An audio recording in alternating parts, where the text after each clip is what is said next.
এখন সকাল 7টা মতো বাজে। আজ বুধবার, তাই কাজ তো অনেক পড়ে আছে। তারই ফাঁকে আপনাদের আজ এক অদ্ভুত জিনিস দেখানোর জন্য আমার এই ভিডিওটি। আমার এখানে কিছু নতুন বন্ধু হয়েছে। তারা মানুষ নয় ঠিকই, তবে মানুষের থেকে বুদ্ধিতে কোনো অংশে কম যায় না। এখানকার কাকগুলো আমাকে বেশ চিনেছে। একটা করে এক্সট্রা রুটি রাখতাম রাতে, সকালে ছাদে গিয়ে দিয়ে আসতাম। মাঝে মাঝে দু একদিন রুটি না করায় আর ছাদে যায়নি, আর কিছু দেওয়াও হয়নি। ও মা, দেখি আমার রান্নাঘরের জানলাতে দুটো কাক এসে ডাকাডাকি শুরু করে দিয়েছে। তারপর দুটো বিস্কুট নিয়ে গিয়ে দিয়ে আসি। কি কাণ্ড বলুন তো! এমন আবার এক দুদিন না, অনেক দিনই এমন হয়েছে। তারপর থেকে আর ভুল করি না, ওদের জন্যেও একটা করে রুটি রাতে আমি রেখে দিই। এই যে দেখছেন কেমন উড়ে উড়ে বেড়াচ্ছে, অলরেডি এদের খাওয়া হয়ে গেছে। এখানকার কাকিরা রুটি খেতে এত ভালোবাসে যে কি বলবো। এমন বলার কারণও রয়েছে জানেন। একদিন রাত্রে রুটি না হওয়ায় দুটো ভাত পড়েছিল, দিয়ে এসেছিলাম। ও মা, পরে গিয়ে দেখি সেগুলো খায়নি, পড়েই আছে। এরকম অনেকবার হয়েছে, রুটি দিলে দিব্যি চেটেপুটে খেয়ে একদম পরিষ্কার করে দেয়।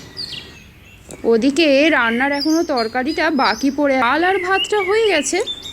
ঝটপট তরকারিটা বানিয়ে কর্তামশাই টিফিনটা গুছিয়ে দিই, বেরোনোর সময়ও হয়ে এলো। আজকে তরকারি বলতে বাড়ি থেকে আনা কিছুটা মটর ডালের সেই মশলা বড়ি রয়েছে, সেটা দিয়েই ভাবছি আজকে একটা নতুন কিছু রান্না করব। প্রথমে বড়িগুলোকে একটু ভেজে নেব, তারপর ওই তেলেতেই কাঁচা লঙ্কা আর একটু কালো জিরে ফোড়ন দিয়ে এই কুঁচো করে রাখা পেঁয়াজটা দিয়ে কিছুক্ষণ ভেজে নেব। পেঁয়াজটা যখন নরম হয়ে আসবে তখন ভেজে রাখা বড়িগুলো ভেঙে ছড়িয়ে দেবো। এই বড়িগুলো জানেন তো খুব শক্ত, পরে দিলে ঠিক নরম হতে চায় না, তাই আমি এখনই দিয়ে দিলাম। তবে আপনারা যদি অন্য কোনো রকমের বড়ি ব্যবহার করেন তবে শেষের দিকে দিলেও হবে, নামানোর ঠিক আগে দিয়ে একটু নেড়ে নামিয়ে নেবেন, হয়ে যাবে। এবার এর মধ্যে একটু সাদা তিল আর একটু পোস্ত বাটা দিয়ে একটু হলুদ দিয়ে দেব।